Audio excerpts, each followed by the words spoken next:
Hi, it's Emily. And Clark. On Sailing Vessel Temptress. And this is our December 2019 adventure log. And our year-end budget for 2019.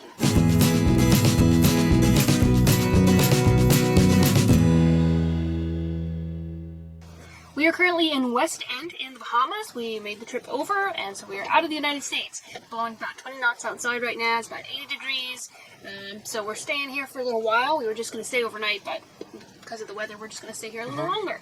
And we found a wall with a bunch of cleats that we could tie the boat off to, so we don't have a huge marina expense. So that's good. And yeah, that's where we are. This has been a very, very busy month. Well, it's been a very busy summer. We spent the whole summer getting the boat ready, doing a refit that we really only going to do like once every 5 years. So there was a lot of stuff going on. But this month, family came down from the north, as people do, the snowbirds. So we helped them get settled in and got everything going there. And then we spent the rest of the time getting Temptress ready, finishing up projects, moving literally tons of stuff aboard the boat. I think we figured we're 7,000 pounds over design weight, so we've got a lot of stuff on board right now. We untied from the mooring. We went down the intercoastal to Riviera Beach and hauled out at Cracker Boys, and it was a really, really good experience. And then spent a week there dealing with all the stuff, the bottom paint. We actually sanded her down and painted the top sides, at least one coat, so she's looking a little better there. Then we went down the rest of the intercoastal to Fort Lauderdale, which is a zoo. It's going through a city the whole time, bridges every couple miles, and got through all that. Spent a couple days in Lake Sylvia. Left from there on a day that was supposed to be calm. It wasn't. So we had a very, very wet passage across, but we are now in the Bahamas, and we checked in before New Year's, so we got the old rate, which was kind of saved us a couple $100. That was pretty cool. So Emily, tell us about the budget this month. The budget. As you know, we always try to have our cruising budget when we're out here on the boat actively cruising to be under $1,000 a month, and we usually do a pretty good job at that. We met our goal almost every month this year. We spent a lot of money when we moved back to the States. If you saw our Cruisemas in July video, you saw a whole heap of stuff that we bought, and that was really just the beginning. It took me like 2 days to get all of our expenses into QuickBooks and to run a report on them so that we could slice and dice them up and share them with you. So rather than giving you just December numbers, which was kind of half land, left half cruising, and then all kinds of other extra expenses, I'm just going to give you numbers for the whole year of 2019. We spent 6.5 months cruising and 5.5 months on land. And while we were on land, we did a lot of big expenses for our cruising life. So our average monthly expense when we were cruising was $970 from January through the middle of July. In contrast, our land life from the middle of July till the end of December was $1,636 a month. So significantly more for living on land versus cruising. Food was actually less expensive in the States, so we actually were a little less on food, but we definitely ate out more. There were more social events that we went to. A lot more expense for transportation, because we had lots of gas to buy. Yeah. Did this include flying to New York and Wisconsin? Yep. Okay. Yep, so we had lots of stuff like that. So on top of our monthly living expenses, we loaded up the boat and got the boat ready to go cruising for up to 5 years. So, loading up the boat, we put on about $3,000 worth of food, household supplies like toilet paper and cleaning and that sort of thing, about $400, about $1,000 worth of clothing, because Clark will literally wear a shirt until the threads go bare and wear his shorts until they rip. So we have our clothing, and then we have a storage of clothing for when that clothing wears out, and raincoats and just different things we needed to buy. So clothing. Then we had tools and hardware, about $600 of replacement tools, fasteners, things like that. $1,000 of spare parts. What was in the spare parts, you remember? So much. Spare starter, for example. But just all the kind of things that I think might go wrong, I like to have a spare of. Lots of belts, but I think we got belts solved in the whole new system. And then we spent close to $1,000 on medical services. We got vaccinated against quite a few things, including yellow fever, typhoid, hepatitis A, got some booster shots, those sorts of things. We also went to the optometrist to get new glasses, and bought new glasses, those sorts of things. Dentist. Yeah. All the things we wanted to do before we set out. Then boat furnishings, about $600 there, you had $900 in insurance, and another $1,500 in just general supplies. It's like caulk, paint, plywood, all kinds of... Basically, we brought the hardware store with us so that when we need some stuff, we have it. So the total for loading up the boat was about $10,000. Then we did our regular boat work. This is work that we would do regardless of whether we were leaving for a couple years or many years. We had our haul out cost that came out to $23.50, which wasn't too bad, and it was a really good experience at Cracker Boy. I think we would definitely go back there. It was a DIY yard, but really professionally run. People were there to help you with everything. We never felt like we were wasting anybody's time or pressured to leave, and the price was really fair. Yeah. And then we also had to replace just some safety things, some navigation equipment, some lines, the painter for the dinghy, things that had worn out, that probably would have worn out. Every year we spend a little bit of money on that, so it's about $1,600 for a total of $4,000, or $39.50 for regular boat work. A lot of that, a lot of the cost of that is just a couple items. We got new radios, which we really didn't need, but I want to be able to use the VHF radio from the cockpit, so I decided to splurge. But that gives us a spare. And I bought an EPIR back in the 90s, and it's just really showing age, and obviously the battery's in bad shape. So we put a brand new EPIR on, and those are high budget items you don't buy every year. And then the last category we have, the second last category, was major boat upgrades. This is a big chunk of change, over $15,000 we put into the boat this year. That includes the air conditioner that you designed or are in the process of installing, and some refrigeration equipment. That was about $1,400. We got the new Bimini and Dodger. When did we have that done last? Oh, when I last did it? Again in the 90s. In the 90s. In the kind of early 90s. Yeah, so that was $3,800 there, but that's going to last us, we hope, another 10 to 20 years. We did a solar and electrical upgrade with the new solar panels and the solar arch that you got to use your welder for. Then we upgraded our anchor and chain with a little bit of help from Mantis. We got a new dinghy and a new motor for the dinghy, and we put lights on the dinghy and seats on the dinghy and a bilge pump in the dinghy. What else did we do with the dinghy? I can't remember. The fenders all the way around it so it won't tear up the big yacht. Did a lot of work. So you take an aluminum boat and turn it into a yacht dinghy. It's like 6 days of labor and a bunch of parts, of course. Yeah. So that's essentially our car for the next 5 years. Yep. That was $6,500 total. Then we had that awning that goes over the whole span of the boat that tore up last May. That again was from the 90s. It was an exciting day for you, wasn't it? Yeah, that was exciting. Check out that video. So that was $250 worth of canvas and materials. We had some other canvas work with just beanbag chairs, some different covers to protect certain things, and got a great deal on some sunbrella from our friend Chris at Fabric Warehouse. If you want any information about that, leave us a comment or message us on Facebook, whatever. So boat upgrades, a little over $15,000 there, and then my dinghy build was significant cost as well. There was the wood and the materials to build it, then we had a motor that we bought, and the battery pack that you did. Yeah. So that came out to about $1,400 in cost. And the various trips to Harbor Freight. Yes, and then trips to Harbor Freight and the hardware store. There were lots of receipts I went through, and I was like, dinghy. So $1,400 for the dinghy. And so our cruising prep costs, aside from the monthly budget, came out to about $31,000 this year. So remember, this is not like an average year. A lot of these things are like 5-year things. A lot of these things are 10 and more years between replacement. This was a big refit. The only thing that would have made it bigger would be a new engine, and we just did a new engine like 10 years ago. So the boat's now in pretty damn good shape. It is looking pretty good. We got varnishing to do and aesthetic stuff to do, but all our the stuff systems for doing that is on board. So in the Bahamas, we'll be repainting the top sides, and we'll be probably varnishing the interior. Haven't done that since the 90s, and oh man, it was so pretty down here. I'm looking forward to it. And for anybody who's interested in what we netted on YouTube this year, we did buy some new camera equipment and some microphone sound equipment, grade cards, all kinds of different things. A new laptop, because ours was on its very last leg. Thank you to all our patrons, and thank you to you for watching, a 30-second ad before we did the YouTube videos. But we made a whopping $994 after we put it all back into equipment. So if you're curious about what it is like to be doing YouTube videos from a boat, don't count on it as your sole source of income. We never did. We figured it was an expensive hobby that we kind of would recoup some costs for, and that is the case. Well, I'm very happy that we broke even. Oh, absolutely. And again, this camera we're using, and the sound equipment, and the lighting equipment, which is so much easier than it was last season to set up and get it to work. I feel really confident we're going to get this. We don't have to refilm it, which happened a lot last time with the old equipment. This should last quite a long time. I mean, barring us dropping it in the ocean. Yeah. So and we recouped that in 1 year. So thank you, especially patrons. Thanks so much. All right, that was the budget. What about projects this month? Oh my God, there's so many projects, and we're just rapid fire doing projects.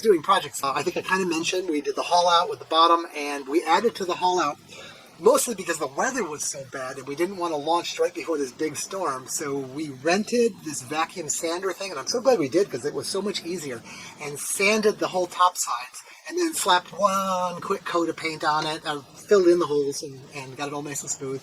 So the top sides are ready for another coat of paint, and they should look, Tempter shouldn't look 50 years old anymore. Mm. We've fixed a bunch of leaks. Mm-hmm. We did the prop and some alignment things. I changed to the biggest prop because I seem to have got a way of getting the alignment right on, and I did my... the engine's not properly aligned. It's really, really close. Tempter's is really difficult to align, but I'll keep working on it. But I found that if I put some silicon cutting boards in the shaft coupler, that allows the little tiny couple thousandths of misalignment to have something to wobble instead of trying to throw the engine around. So we can now go full throttle and full power. So I switched to our big propeller.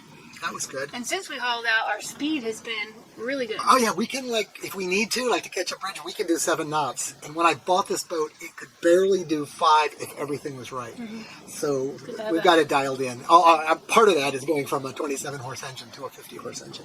But part of it was getting everything else right. Mm-hmm. We've put a microwave in. Never had a microwave before. We found this like 1980s microwave with a dial on it. It's just tougher that way, but it's really small. So we found a place to put it. And this is all because of that big solar project. We figured we're going to have enough power to run a microwave a little bit.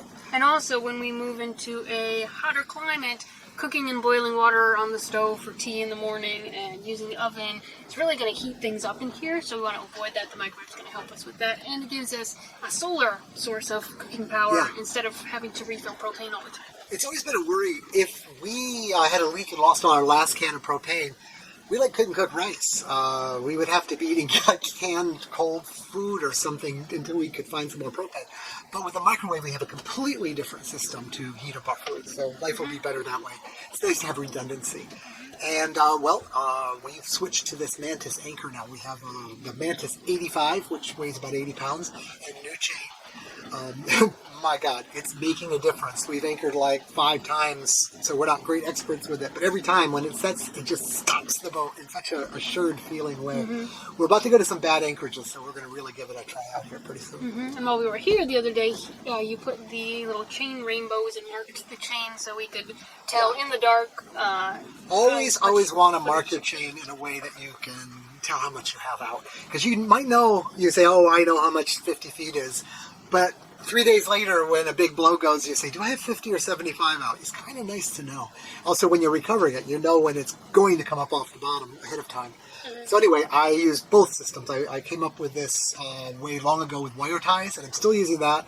But I found these little rubber things you jam in the links. I don't know if they're going to stay or not, but they look pretty cool. We'll see. Yep. And there was the toilet issue also. Oh, yeah. It turns out all the vents were plugged in different ways, in different places. So I had to take everything apart and take out all the vent lines and clear them all out and clean it all out. I appreciate you so much. Yeah, it's kind of a stinky job, but someone's got to do it. And other than that, I'm sure that we're missing projects, but other than that, we've just been getting the boat organized, all the stuff we brought aboard, getting it put away so that we could go sailing, and then going sailing and having things crash around and reorganize themselves and get all wet. So reorganizing after we went sailing, all that is a lot of work. So we had a very rough Gulf crossing. Gulf Stream was a little rough that day. Mm-hmm. So what have we been doing like day to day? Day, we've really just been settling back into the boat routine. Going from living in the house to living on the boat is just so different. Just moving all the time, literally the boat rocks in the water, getting used to what that feels like, getting used to cooking in the galley and doing laundry on the boat, all those sorts of things. It's just a big adjustment. We've also been sleeping a lot, honestly. I don't think we've really relaxed in about 6 months. Yeah, and in the last month, it's just been adrenaline all the time. So once we got across the Gulf Stream and we have a place that we don't have to worry about weather for a little while, it sounds like we've been here forever. We've been here a week. We'll be leaving tomorrow. But it just let you work without adrenaline, and you get this adrenaline exhaustion. You need to let yourself just relax for a while. So it's been a good week for that. And being well rested and well fed and having clean clothes and all that stuff is just kind of the baseline of what we need in order to do the important part, which is the navigation and watching the weather and figuring out where we're going to go next. This year the weather is rough. The storms up in the northern Atlantic have just been massive, and we're getting the bottom end of that. We get the fronts here. Well, it's hard to know if the forecast is going to be good or not when there's like a nuclear bomb worth of energy or more than above you. Just the littlest butterfly effect can change everything. So I'm constantly checking the weather and coming up with a plan, and then the plan changes and making another plan, trying to find 5 places along the route where I can put the boat safely in case it comes from the west. Oh, geez, it's been pretty exhausting solving all that. And I'm kind of new to it. I've changed some tools. I now have a tablet to do my planning on, but I had to learn new software with that. I think we've got a new plan. It's different than the plan was last week, so we'll find out when we actually leave whether we follow the new plan or the old plan. So what was the best part of this month? Cruising again. Just getting across the Gulf Stream and feeling like a cruiser, not having to drive a car anymore, not having to worry if I've ordered enough stuff. Because now I can't order stuff anymore. Yeah, we're just kind of, it's done. Yeah, what I got, that's how we're going to live. We're going to get by. And we know we're fine, because when we decided to go back to the States to get all the stuff, we were actually okay. It was just we wanted a new dinghy. Well, we kind of needed a new dinghy. It was sort of taking on water and such. And we wanted a bunch of things, so we went back for them. But other than the dinghy, we really didn't need anything. Yeah, just the food and the, basic living So all the supplies. stuff we taken on is all just gravy. But, maybe just a little more gravy would have been nice. Now I don't have to worry about it because I can't get it anymore. So the switch is turned off. Yeah, we've had enough. Yes, which We've also takes the load off the credit cards. Yep. And I don't have to do QuickBooks anymore. I just have a little pad that says groceries. $20. Uh-huh. And it all... When do we ever get $20 worth of groceries in the Bahamas? $200. My vote for best part of the month, I think, is a tie between being a cruiser again and running into boats that we know. We've forgotten how small the world is out here. Back on land, we have so many different friends and things and places, and you go to the store and it's all strangers. And here you go into like Lake Sylvia, we pulled in, it's like, hey, we know that boat. It's Jamie over on Pacific High or whatever. We just, today, there's a crew on a boat called Golden Dawn that came in. We saw them at Lake Sylvia, and they just came in today, and they're at the same place. They're tied up right in front of us right now. Yeah, so just seeing people, hey, we know you, that's kind of fun to do. Yeah. I think haul out went really well too. I think that was, I was just so impressed compared to other haul out experiences we've had. I think, Emily, you've been through 2 other haul outs in a yard that's kind of run by a guy that's a little crazy, and they were stressful. And this one was like, oh my God, these It was like, people stay are as long as you want. Stay. How can we help I mean, you? they charge per day, so of course stay as long as you want. Yeah, but every person there, especially Oscar, who was kind of the yard manager guy when we were there, was just super accommodating. Yeah. So that was really Thanks, good. Oscar. Yeah, thanks. What about the worst part? The worst of this season, and it looks like it's going to continue to be, is the weather. You can cross and do the Bahamas, and it's 15 knots of wind, and it's nice, and then a front comes through. This thing between the fronts is 25, and the fronts actually have less wind in them, but they have it from weird directions, and it might be 15 or 20. So it's just more wind than I want. We don't need it. Temptress performs at very, very light winds. We can basically go half the wind speed. So if it's blowing 14, we can sail 7 knots. That's kind of our 40, top end. we don't want to be out if there. it's blowing 40, we still can only go 7 or 8 knots, but we have to just be overpowered and blasted into waves, and it's miserable. So I'd prefer it to be blowing like 12 knots. I'm perfectly happy sailing at 6 knots in smooth seas and not having to do this beating things up and trying to find a safe place to be all the time. This happened to us in 2016, I guess, and we were hopping down and doing the Exuma thing, and it was just so stressful, and the weather was so bad, we thought, we're just going to go right to Georgetown and skip it all and stop being scared and, trying to hang on to our anchor in little places and just get down to where it's safer. And once we get past the Bahamas this year and get down to Panama and those other places, hurricanes aren't an issue anymore. As soon as you cross into the true Caribbean, you go below Cuba and Hispaniola and such, you're in the trade winds. So you don't have fronts. But on the other hand, it blows 20 all the time. It's just that you start dealing with it, and it's from a predictable direction. So you find a place that protects you from the east, and you can anchor there for a month, and you'll be perfectly safe, because the only thing that ever changes the direction of the wind and the trade winds is a hurricane. We always like to talk about intentional living. It's like our intentional thing to make sure that we are living not like a sheep. What was intentional this month, Emily? Well, again, going from the house life to the boat life, it's just a lot of go, go, go. And it's very stressful. And also making the switch from, like you said, ordering things and consuming things and what more can we get on the boat, get it, to just shutting off completely anything that we can't walk to and pay with cash. It's a very big lifestyle change, and I think people have asked us on our channel before and in person, like, how do you live together on a 50-foot boat in such a small space and not hate each other or these sorts of things? And we've never really answered that question, because honestly, sometimes it is stressful, and sometimes we don't like each other very much. Especially right now. Usually we get along really well, but we're both really stressed and really exhausted. And tired, yeah. So anyway, we kind of had this family meeting this month about, like, what is the issue here? What can we do to, take care of ourselves, take care of each other, and just be happier with each other all the time? So we kind of made a list of what those things are. Actually, I'm this right now, but it boils down to just the basics, like getting up at the same time, kind of being awake when the sun comes up so we can make the most of the day, eating meals together. There were a couple times this week where we were just doing projects, and we didn't stop to have lunch together, and we just got completely out of sync. So eating meals at the same time, sleeping at the same time, those sorts of things have really helped us. If you want, like, the full rundown of what our new rules are on the boat, we've hung here, so when we're eating breakfast, we see them. We'll put them on our Patreon page, so you can check that out. So I think that's probably the most intentional thing, because we're thinking about that every day now. Like, oh, something's, like, I really hate with a passion doing the dishes. It's like the worst thing. But she does them, like, almost all. I do it occasionally. I do them as much as I can, because he does all the hero jobs and the things that he can go 2 months without doing it, but then when it breaks, he can just do it. So I'm perfectly okay doing the dishes 2 or 3 times a day. To do that, and that's one of our rules. It's just tidying up and keeping the boat space clean. Yeah, the project's not done until everything's put back, and putting things back took as long as getting it out. So I think that's it for this month. We're just down to saying thank yous like we normally do.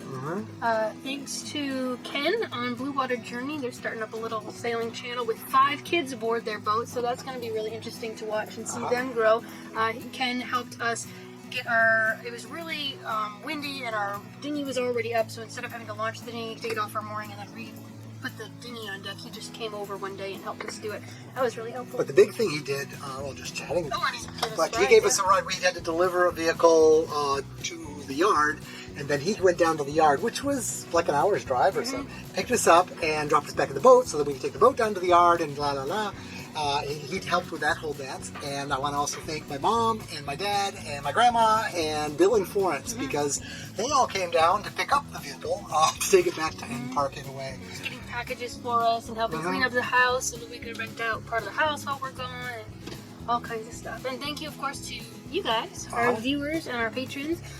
This is actually our 100th video that we're filming and releasing today. Some of them aren't public, some of them are special things, but 100 videos is, like, mind-blowing, considering at this point in time last year, I think we had like 10 of them. I think at this point last year, we didn't have 1,000 subscribers yet, and we didn't have a commercial yet, and now we weren't at that stage.